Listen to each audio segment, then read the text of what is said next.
नमस्कार, total health के special episode में आपका स्वागत है। मैं हूं किरण भारद्वाज। डेंगू, जिसके बारे में ये कहा जाता है कि वायरस से होने वाला रोग है और आमतौर पर ज़्यादातर मामलों में 7 से 10 दिन में खुद ही ठीक हो जाता है और केवल 10% ऐसे लोग होते हैं जिन्हें हॉस्पिटलाइजेशन की ज़रूरत होती है, किसी तरह की समस्या उत्पन्न होती है या फिर प्लेटलेट्स चढ़वाने पड़ते हैं। लेकिन अगर वर्तमान स्थिति की बात की जाए तो लोगों में डेंगू को लेकर बहुत सा डर है, बहुत सी चिंता है और बहुत सी घबराहट है। इसलिए बहुत ज़रूरी हो जाता है कि डेंगू के बारे में हम जानकारी लें। इस विषय पर विस्तार से बात करने के लिए हमारे साथ स्टूडियो में मौजूद हैं डॉक्टर AC धारीवाल। आप डायरेक्टर हैं national vector borne disease control programme से। साथ ही हमारे साथ मौजूद हैं डॉक्टर सुभाष गिरी। आप प्रोफेसर हैं GTB हॉस्पिटल से। आप दोनों का स्वागत है स्टूडियो में। और फिलहाल की अगर बात की जाए तो पिछले कुछ दिनों में खबरों में, समाचारों में, अखबारों में जिस तरह के मामले सामने आ रहे हैं, जाहिर तौर पर उससे चिंता कुछ बढ़ना लाजमी है। हमने देखा बहुत से मामले ऐसे सामने आए जिसमें लापरवाही की वजह से या फिर लोगों को ये पता नहीं था कि डेंगू अगर हो गया है तो किस तरह से उसका मैनेजमेंट यानी प्रबंधन किया जाए, काफ़ी मुश्किलें हो रही हैं। लेकिन वास्तविकता क्या है, स्थिति क्या है और क्या जागरूक होने की, किस तरह की सावधानी रखने की ज़रूरत है, ये हम विशेषज्ञों से विस्तार से जानने वाले हैं। चर्चा की शुरुआत करते हैं। डॉक्टर धारीवाल, आपसे समझें, जो रिपोर्ट्स कहती हैं कि एक अस्पताल में एक बेड पर 3 से 5 पेशेंट्स और बहुत ज़्यादा भीड़, गंभीरता बहुत ज़्यादा है, आप क्या कहते हैं? इस सब बात को जानने के लिए अपने को थोड़ा सा डेंगू, जो एक मॉस्किटो बॉर्न डिजीज़ है और जिसका एडीज़ वेक्टर है, मॉस्किटो है, जो घर के अंदर और घर के आसपास जो छोटे छोटे कंटेनर होते हैं उसमें ब्रीड करता है। और इसलिए जहाँ प्रिवेंशन की बात होती है तो उसमें ये बहुत ज़्यादा ज़रूरत हो जाता है कि इंडिविजुअल का पार्टिसिपेशन, कि ये जानकारी हर एक व्यक्ति को होनी चाहिए जी। और ख़ास करके दिल्ली और जो बड़े बड़े शहर हैं, इसमें हम लोग नेशनल लेवल पर मॉनिटर कर रहे हैं और ये देखा जा रहा है कि शहरों में समस्या ज़्यादा थी पहले और अब वही समस्या गांवों की तरफ भी बढ़ रही है। लेकिन ये बात जो है वो मैं स्पष्ट करना चाहूँगा कि ये एक बीमारी है और वो बीमारी ऐसी नहीं कि उसके लिए जो आज की तारीख में जो इतना कहा जाए कि भीड़ भाड़ है और कुछ मिसमैनेजमेंट भी हो रहा है अस्पतालों के स्तर पर, एडमिशन को लेकर के बहुत सी जानकारियों के अभाव में हर कोई डेंगू के नाम से, कि डेंगू अभी चल रहा है, किसी भी तरह का फीवर है तो उसके लिए हॉस्पिटल भागना, उसकी आवश्यकता नहीं है। और जो फिगर आपने दिया 10% का, तो जो हम लोग डेटा देख रहे हैं और जो हॉस्पिटल से बातचीत हो रही है और उसमें ये देखा जा रहा है कि इवन बहुत कम, maybe less than 2% cases में एक खास जो है वो इंडिकेशन कि कहीं कोई ब्लीडिंग की जो है वो बात हो या बहुत जो है वो बुखार तेज हो रहा हो, पेट में दर्द हो, उल्टियाँ जो है वो हो रही हों, तब हॉस्पिटलाइजेशन की आवश्यकता पड़ती है। अदरवाइज हॉस्पिटलाइजेशन की आवश्यकता नहीं है जी। मरीज घर पर ही रह कर के पैरास्टामोल जो बुखार की दवा है वो लेकर के और खूब पानी, जिस भी तरह का हाइड्रेशन कर सके, चाहे वो पानी हो, चाहे वो कोकोनट वाटर हो, चाहे वो ऑरेंज जूस हो, इलेक्ट्रॉल ORS पाउडर का जो है वो घोल हो, उससे जो है वो इसका घर पर ही बैठे बैठे भी इलाज हो सकता है। डॉक्टर गिरी, लेकिन लोग जो है सभी अस्पतालों की तरफ जा रहे हैं और सभी को ये मालूम है, जो मामले सामने आ रहे हैं कि बहुत ज़्यादा भीड़ बढ़ रही है, शायद आप लोगों का काम भी उतना मुश्किल होता जा रहा है। तो कहाँ आप समस्या मान रहे हैं? क्या लोगों के अंदर पैनिक ज़्यादा हो गया है, डर हो गया है कि उनको लगता है कि बुखार हुआ तो तुरंत अस्पताल जाइए? हाँ, बिल्कुल आपने सही कहा। डेंगू फीवर का आजकल लोगों के मन में काफ़ी बड़ा डर सा फैला हुआ है। जैसे ही कोई वायरल फीवर होता है और वो अपना जाके किसी भी लैब पे कोई टेस्ट करवाते हैं, उसके सडनली उस टेस्ट की रिपोर्ट लेके वो झट से हॉस्पिटल में चले जाते हैं। मैं आप सब लोगों को एक बात ये क्लियर करना चाहता हूँ, डेंगू फीवर एक वायरल फीवर है जो मॉस्किटो की बाइट से फैलता है, ये मॉस्किटो हमारे आंगन का या हमारे घर का है, ये हमारा पालतू मॉस्किटो है। प्लीज़ अपने इस पालतू मॉस्किटो को डिस्ट्रॉय कीजिए, इसको ब्रीडिंग प्लेस मत दीजिए अपने घर में, कहीं पे भी पानी इकट्ठा होने मत दीजिए। अब मैं बात करता हूँ वायरल फीवर की। यदि ये सिंपल वायरल फीवर है, आपको बिल्कुल इससे डरने की ज़रूरत नहीं है। हमारे 99% से जो ज़्यादा केस हैं वो वायरल फीवर के हैं। सिंपल वायरल फीवर के लिए आपको कुछ भी नहीं करना, आपको पैरास्टामोल लेना है, पानी ज़्यादा पीना है। यदि बुखार 104 से ज़्यादा जाता है तो हाइड्रोथेरेपी यानी कि गीले पानी की पट्टियाँ आप पूरे शरीर पे रखिए, टॉवल गीला करके आप उसको शरीर पे रखिए। ज़रूरत पड़े तो इवन कि आप बाथरूम में जाइए और एक नहा लीजिए, आपका बुखार डेफिनेटली उतर जाएगा जी। पैरास्टामोल की जहाँ तक बात है, यूजुअली एक गोली एक 50 किलो के आदमी में लगभग 500 मिलीग्राम की, बड़े 70 किलो टाइप के आदमी में यदि आप लगाओ तो 650 मिलीग्राम की एक टैबलेट लेने से बुखार 4 से 6 घंटे तक उतर जाता है। आमतौर पर 4 से 5 या 4 से 6 टैबलेट की ज़रूरत पड़ती है। इसमें बिल्कुल पैनिक करने की ज़रूरत नहीं है। यदि ये बुखार 3 दिन के बियॉन्ड रहता है तब हमें इसमें कुछ टेस्ट करवाने चाहते हैं। डॉक्टर गिरी, अगर किसी भी व्यक्ति को बुखार होता है तो वो खुद ही पैरास्टामोल ले सकता है अनटिल एंड अनलेस उसको कोई और कंडीशन नहीं है। लेकिन ये जो बात आती है कि टेस्टिंग करवाई, सबसे पहले व्यक्ति को लगता है बुखार हुआ तो कभी जल्दी से जाइए और लैब में जाके टेस्ट करवा लीजिए। पॉजिटिव रिपोर्ट आई और पैनिक शुरू हो गया। कब टेस्ट करवाना है, कितने दिन इंतजार करें और फिर उसके बाद जांच करवाएं? यूजुअली जैसे मैं यदि वायरल फीवर की बात करूं तो सिंपल वायरल फीवर में आपको 3 से 4 दिन तक कुछ भी करने की ज़रूरत नहीं होती। आप सिंपल वेट कीजिए, लगभग 3 से 4 दिन के अंदर बुखार डाउन आना शुरू हो जाता है और 5वें दिन तक आदमी ठीक हो जाता है।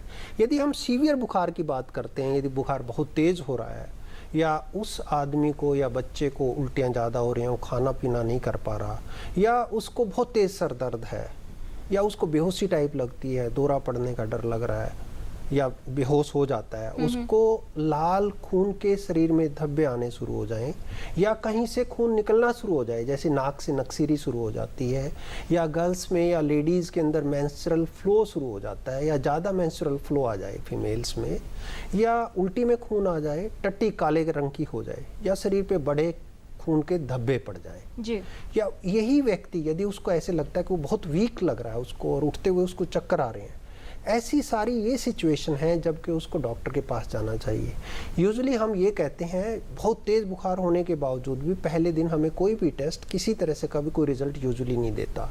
हम एडवाइज़ करते हैं यदि तेज़ बुखार है तो आप सेकेंड डे आप डॉक्टर से मिल लीजिए। यदि डॉक्टर को लगता है कि ये बुखार सीरियस टाइप का है, चाहे वो मलेरिया है या डेंगू फीवर है, तो उसके लिए वो कुछ टेस्ट करवा सकते हैं जी। आजकल बड़े रैपिड टेस्ट हैं, जिसमें मैं मलेरिया का नाम जानबूझ के इसलिए लिया कि हमारे पास काफ़ी केसेस मलेरिया के कॉम्प्लिकेटेड आ रहे हैं, जो कि लोग डेंगू से उसको कन्फ्यूज़ करते हैं और डेंगू की तरह उसको ट्रीट करते रहते हैं।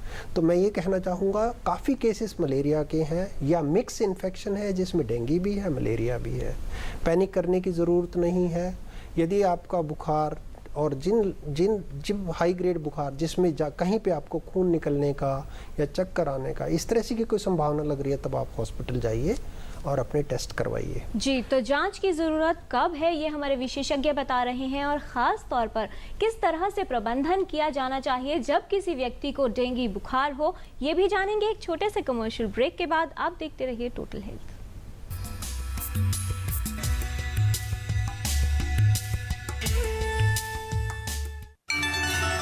वाराणसी का हो कायाकल्प, प्रधानमंत्री का प्रमुख संकल्प। शहरी क्षेत्रों में विद्युत वितरण प्रणाली में सुधार हेतु प्रधानमंत्री इंटीग्रेटेड पावर डेवलपमेंट स्कीम का राष्ट्रीय शुभारंभ DLW ग्राउंड वाराणसी में 18 सितंबर को करेंगे। इस स्कीम में शामिल है नए बिजली घरों की स्थापना, पुराने बिजली घरों की क्षमता में वृद्धि, बिजली के तारों को हटाकर भूमिगत किया जाना, बिजली घर एवं सरकारी भवनों के छतों पर सौर ऊर्जा पैनल। विद्युत मंत्रालय, भारत सरकार द्वारा जनहित में जारी।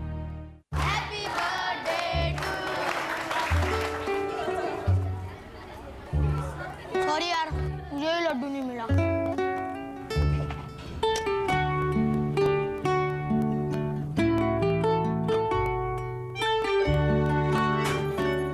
खास चीजें हो या इन्वेस्टमेंट, अलग अलग जगहों पर रखने में ही समझदारी है। इसीलिए म्यूचुअल फंड्स या आपके पैसों को अलग अलग जगहों पर इन्वेस्ट कर मार्केट के रिस्क को कम करते हैं। म्यूचुअल फंड सेविंग का नया तरीका। म्यूचुअल फंड निवेश बाजार जोखिमों के अधीन है। योजना से जुड़े सभी दस्तावेजों को ध्यान से पढ़ें। नीचे। काकी, घर में शौचालय कहाँ है? बहू को घर में कहाँ, खुले में ही जाना पड़ेगा। फिर तो तुम घूंघट भी खोल ही दो। एक तरफ तो आपको बहू का घूंघट भी सरकाना गवारा नहीं, और दूसरी तरफ उसे खुले में। इस तरह तो हमने कभी सोचा ही नहीं था। तो अब सोचो, घर में शौचालय बनवाओ और इस्तेमाल करो। स्वच्छ भारत मिशन, एक कदम स्वच्छता की ओर। जहाँ सोच वहाँ शौचालय। PCPNDT एक्ट के तहत लिंग जांच या चयन करना या करवाना या इसमें किसी भी तरह का प्रचार या सहायता करना कानूनन जुर्म है। इसमें 5 साल तक की सजा और 1 लाख रुपए तक का जुर्माना हो सकता है। जांच करने वाले डॉक्टर का लाइसेंस रद्द किया जा सकता है। मार्च 2015 तक ऐसे 271 केसेस में सजा सुनाई जा चुकी है। कब समझोगे? जेल जाने के बाद। लिंग चयन के विरुद्ध आवाज उठाएं, अपने जिला अधिकारी को तुरंत सूचित करें।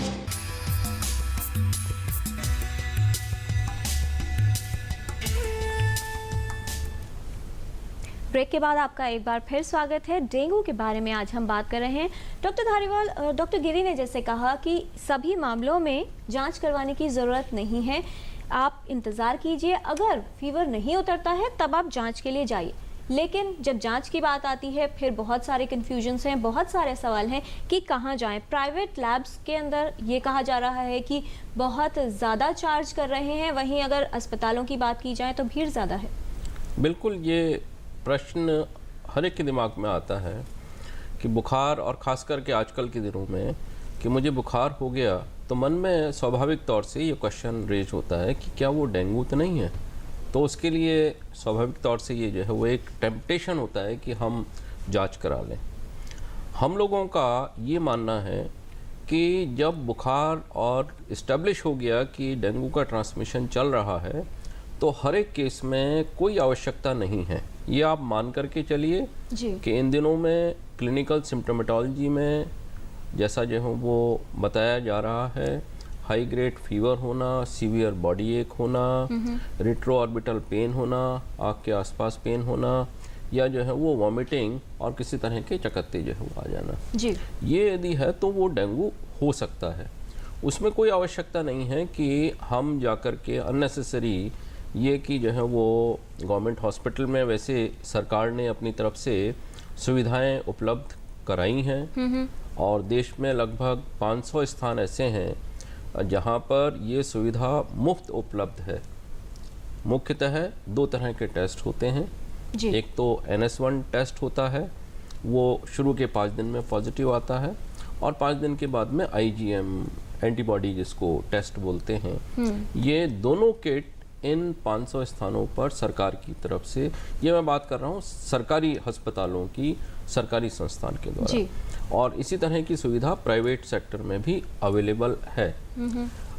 तो मेरा जो है वो ये सब लोगों को आपके माध्यम से सुझाव होगा कि इस बात पर हमको खर्चा नहीं करना चाहिए, क्योंकि पहली बात कोई आवश्यकता नहीं है हर एक को टेस्ट कराने की, क्योंकि इसकी कोई स्पेसिफिक मेडिसिन नहीं है।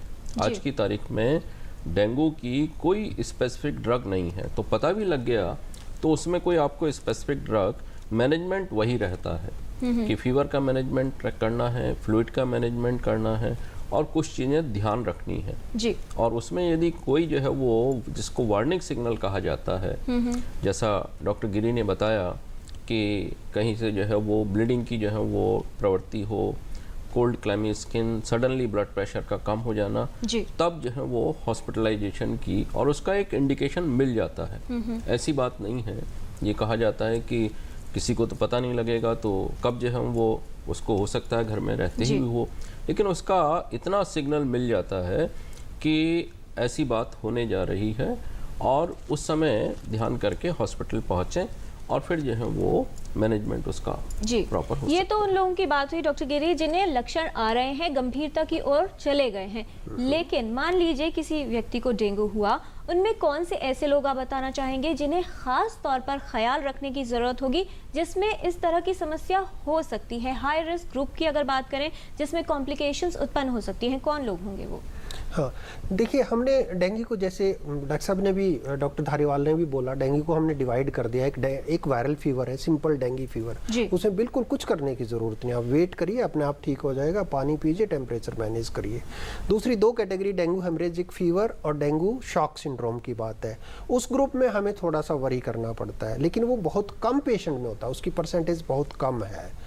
यहाँ जहाँ तक बात आई किस ग्रुप में हम एक्सपेक्ट करें या किस ग्रुप में हम ज़्यादा ख्याल रखें कि इन लोगों को ज़्यादा प्रोबेबिलिटी है, जब हम इस चीज़ की सोचते हैं तो जो लोग ऑलरेडी अनीमिक हैं, जिनको खून की कमी है, जिनको किडनी फेलियर है, जिनको लीवर फेलियर है, या जो एक्सट्रीम एज है, एल्डरली है, कई बार उसमें प्रॉब्लम होती है, ऑल्दो एल्डरली में डेंगू के केसेस हमें बहुत कम मिलते हैं। यंग अडल्ट्स की बजाय बल्कि चाइल्डहुड एज, जो यंगर टॉडलर्स हैं या जो बच्चा घर से बाहर जाता है, उसके अंदर हमें चांसेस डेंगू फीवर होने के भी ज़्यादा हैं और कॉम्प्लिकेशंस भी थोड़ी सी हमें ज़्यादा मिलती हैं। जी डॉक्टर गिरी, यहाँ पर ये ज़रूर बता दीजिए कि जब भी इस तरह के लक्षण आने लगे, व्यक्ति को लगा कि गंभीरता हो रही है, तो सबसे पहली बात जो आती है प्लेटलेट्स चढ़वाइए, और प्लेटलेट्स को लेकर फिर वही सवाल कि कहाँ जाएं, क्योंकि अस्पतालों में इस समय जो भीड़ है, जो दाम है, वो बहुत ज़्यादा है। क्या सभी को प्लेटलेट्स चढ़वाने की उपयोगिता होगी? क्या उससे फ़ायदा होगा? हाँ, देखिए प्लेटलेट का तो वैसे ही एक हवा सा बना रखा है बाहर, काफ़ी ज़्यादा लोगों के अंदर एक ऐसे हो गया है, जैसे ही प्लेटलेट थोड़ा सा किसी प्राइवेट लैब ने या गवर्नमेंट लैब में कहीं से भी थोड़ा सा हल्का ऊपर नीचे हुआ, झट से मेरा प्लेटलेट कम हो गया। मैं इस माध्यम से सब लोगों को बताना चाह रहा हूँ, प्लेटलेट की बहुत ज़्यादा इम्पोर्टेंस नहीं है। प्लेटलेट इम्पॉर्टेंट है जब प्लेटलेट किसी का काउंट 10,000 से कम हो जाता है। ये वो ग्रुप है जिनके अंदर डेंगू हेमरेजिक फीवर है या डेंगू शॉक सिंड्रोम है, जो कि सीवियर डेंगू फीवर है। यहाँ इस सिचुएशन में उस आदमी में या तो ब्लीडिंग हो सकती है, कहीं से भी खून निकल सकता है, जैसे इंटेस्टाइन से निकल जाए, जो कि उल्टी में आ सकता है या टट्टी में आ सकता है, कई बार दिमाग में निकल जाता है, आइज़ में निकल जाता है, कई जगह पे खून निकलने का खतरा होता है। तो ये वो ग्रुप है। इस ग्रुप के अंदर जो डॉक्टर है उसको डिसाइड करना है कि इसको प्लेटलेट की ज़रूरत है कि नहीं। तो प्लीज़ आप ये पैनिक मत करिए, मेरा आज कल 70,000 था, आज मैंने किया, आज 50 हो गया, आज मेरा 80,000 हो गया, इसका कोई रोल नहीं है। प्लेटलेट को प्लीज़ भूल जाइए। और प्लेटलेट्स कितने दिन में करवाएं अगर ड्रॉप हो रहे हैं तो? हम यदि रैपिड ड्रॉप प्लेटलेट की बात करें तो हमें एटलीस्ट 1 काउंट डेली कर लेना चाहिए। वो भी मैं सजेस्ट करूँगा क्लिनिशियंस को भी, यदि कुछ लोग देख रहे हैं, कि हमें फर्स्ट 3 to 4 डेज में प्लेटलेट रिडक्शन की संभावना बहुत कम होती है, आमतौर पे होता ही नहीं है। 4th डे ऑनवर्ड आपका प्लेटलेट डाउन जाता है। यूजुअली जैसे कि फीवर 5 दिन तक रहता है, तो हम बोलेंगे कि जब फीवर का डाउन ट्रेंड है उस टाइम पे प्लेटलेट घटने का चांसेस है, या 1 या 2 दिन उसके बाद में। तो ये ग्रुप जो आपको देखना है ना, जिसमें प्लेटलेट कम होने की संभावना, ये वही मिलेगा जिसके अंदर के जैसे ब्लड प्रेशर फॉल करने की वो हो रहा है, जिसको चक्कर आ रहे हैं, जो एक्सट्रीमली वीक लग रहा है, जिसको बहुत ज़्यादा उल्टियाँ हो रही हैं, या जिसको खून निकल रहा है, ये वो ग्रुप है। इसी ग्रुप को हम एडमिशन करना चाहते हैं ताकि डॉक्टर्स अपना जो एफर्ट्स हैं इस ग्रुप पे डाल पाएँ। प्लीज़ मीडिया वालों से भी मेरी एक रिक्वेस्ट है, किसी भी पेशेंट को बाहर पकड़ेंगे, इसको एडमिट नहीं किया, हमारे हेल्थ मिनिस्टर साहब इंटरवीन करते हैं कि इसको एडमिट करवाने की ज़रूरत है तो इसको अंदर लेके जाइए। अब देखिए, ये प्लीज़ डॉक्टर्स पे छोड़ दीजिए और ज़्यादा हैवक मत करिए कि हर पेशेंट को एडमिट करिए या जिसको डेंगू हो गया उसको एडमिट कर लीजिए। ऐसा बिल्कुल नहीं है। डेंगू में हमें 5% एडमिशन की ज़रूरत है, इससे ज़्यादा की ज़रूरत ही नहीं। जी, तो बहुत ज़रूरी है उन लक्षणों का ख्याल रखना जिसमें अगर व्यक्ति को गंभीर लक्षण होते हैं तो उन्हें अस्पताल में भर्ती करवाया जाए, लेकिन सभी को डेंगू होने पर अस्पताल में दाखिल होने की आवश्यकता नहीं है। ये हमारे विशेषज्ञ कह रहे हैं। बचाव के बारे में कुछ और बातें जानेंगे एक छोटे से कमर्शियल ब्रेक के बाद।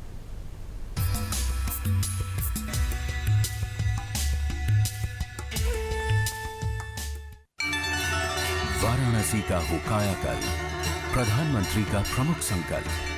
शहरी क्षेत्रों में विद्युत वितरण प्रणाली में सुधार हेतु प्रधानमंत्री इंटीग्रेटेड पावर डेवलपमेंट स्कीम का राष्ट्रीय शुभारंभ DLW ग्राउंड वाराणसी में 18 सितंबर को करेंगे। इस स्कीम में शामिल है नए बिजली घरों की स्थापना, पुराने बिजली घरों की क्षमता में वृद्धि, बिजली के तारों को हटाकर भूमिगत किया जाना, बिजली घर एवं सरकारी भवनों के छतों पर सौर ऊर्जा पैनल। विद्युत मंत्रालय, भारत सरकार द्वारा जनहित में जारी। फिलोरा, दूसरे विश्व युद्ध के बाद दुनिया की सबसे बड़ी टैंकों की लड़ाई। भारतीय सेना ने दुश्मन की सेना को तबाह कर दिया। भारत का एक अमर सुपुत्र लेफ्टिनेंट कर्नल अर्धशीर तारापुर, परमवीर चक्र राष्ट्र को आज भी प्रेरित करता है। कितनी चीनी? 1.5 चम्मच? नहीं, मेरे लिए नहीं, मुझे डायबिटीज है। आपने अपनी खान पान की आदतों को नियंत्रण में रखा है, ये अच्छा है। मधुमेह के रोगी के लिए ये बहुत जरूरी है। जरूरी है? हाँ, मधुमेह का असर सारे शरीर पर होता है, खास तौर पर आँखों पर। इससे अंधे भी हो सकते हैं। यदि आपको डायबिटीज है तो दृष्टि सुरक्षा पर अवश्य ध्यान दें। समय समय पर नेत्र विशेषज्ञ से अपनी आंखों की जांच करवाएं। बच्चों, जवाब ठीक से देना और सफाई के 10 नंबर होंगे। चौंकिए मत, डेंगू और चिकुनगुनिया से बचने के लिए ये जरूरी है।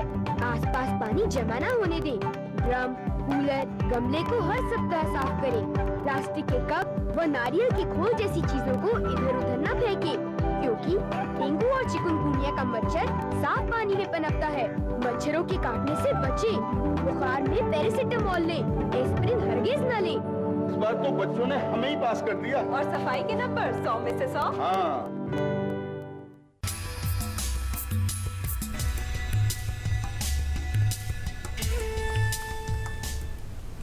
ब्रेक के बाद आपका एक बार फिर स्वागत है टोटल हेल्थ में। डेंगू में किस तरह का प्रबंधन हो, कैसे हो बचाव, इस विषय पर आज हम बात कर रहे हैं। डॉक्टर धारीवाल, अगर बचाव करने की बात की जाए, मच्छर घर में भी पनप सकते हैं और जैसा कहा जाता है साफ पानी में डेंगू के मच्छर पनपते हैं। किस तरह की सावधानी रखनी चाहिए, खास तौर पर बच्चों के साथ और सभी को लेकर, अगर साफ सफाई की बात की जाए और सावधानियों की बात की जाए? सबसे बड़ी बात है ये जान लेना कि डेंगू का जो मच्छर है, एडीज नाम जिसका है जी, वो बहुत छोटे छोटे कंटेनर्स में, और उदाहरण के तौर पर मैं बताना चाहूँगा कि बिस्लरी बॉटल की जो कैप है, यदि उसको उल्टा कर दें आप और वो घर के बाहर पड़ी रहे और बारिश आ जाए तो उसमें जो पानी इकट्ठा होगा वो पानी पर्याप्त है एडीज मॉस्किटो को लेयर करने के लिए, और उसमें हजारों अंडे जो है वो हो जाते हैं और वही पनप करके फिर लार्वा, प्यूपा और मॉस्किटो एडल्ट बनता है। तो ये जो है वो काम हमको खुद करना पड़ेगा।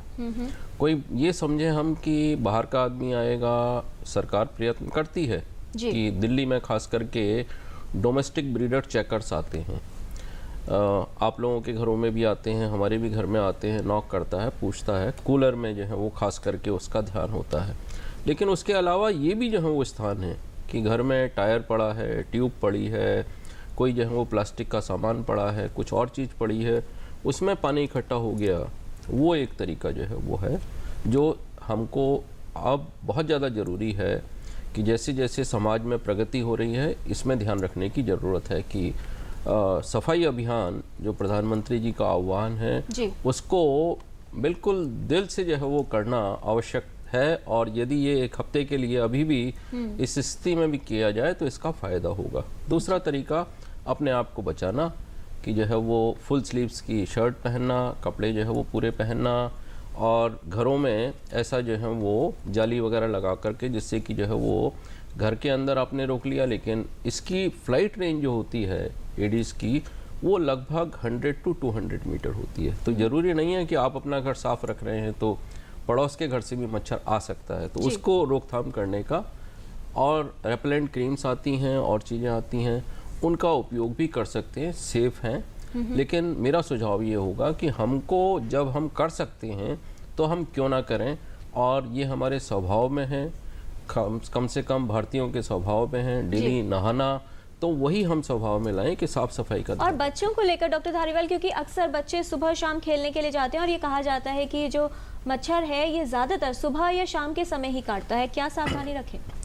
इसके लिए भी ये बात बिल्कुल ठीक है कि जो ये डे बाइटर है और डे बाइट में भी कुछ समय निश्चित है, उस टाइम ज़्यादा एक्टिविटी रहती है, और यही बात बच्चों के लिए कि फुल स्लीव्स की उनको शर्ट पहनना, ये खास करके जब डेंगू का ट्रांसमिशन चलता है तो उसमें कई देशों में कई जगहों पर ये काफ़ी इफ़ेक्टिव रहता है। और दूसरा रेपेलेंट क्रीम्स का जो है वो प्रयोग करना जी, और खास करके बच्चों के लिए, छोटे बच्चों के लिए जी। जैसे डॉक्टर गिरी, आप क्या कहना चाहेंगे? एक सेंटेंस में आप क्या संदेश देना चाहते हैं वो बता दीजिए। बस मैं तो सभी लोगों को बोलूँगा कि मॉस्किटोज को ब्रीड मत होने दीजिए, उनकी बाइट मत होने दीजिए, डेंगू फीवर से मत डरिए। ये सिंपल वायरल फीवर है, इसके लिए कुछ करने की ज़रूरत नहीं। हाँ, डेंगू हेमरेजिक फीवर हो या डेंगू शॉक सिंड्रोम हो तो वो एक कंडीशन है जहाँ के आपको हॉस्पिटल अप्रोच करना चाहिए और अपना इलाज करवाना चाहिए। ये ट्रीटेबल कंडीशन है, ज़्यादा पानी पीजिए, सब कुछ ठीक रहेगा। जी, बहुत धन्यवाद देना चाहेंगे इस तमाम जानकारी के लिए डॉक्टर गिरी, डॉक्टर धारीवाल, आप सभी का। और ख़ास तौर पर ध्यान रखने की ज़रूरत है, ये समझने की ज़रूरत है कि वार्निंग साइंस यानी अगर गंभीर लक्षण होते हैं तो उन्हें लापरवाही से ना लें, लेकिन हर डेंगू के रोगी को अस्पताल जाने की ज़रूरत नहीं है। इसलिए सावधान रहें और ख़ास तौर पर ख्याल रखें कि डेंगू से आप बचाव कैसे कर सकते हैं।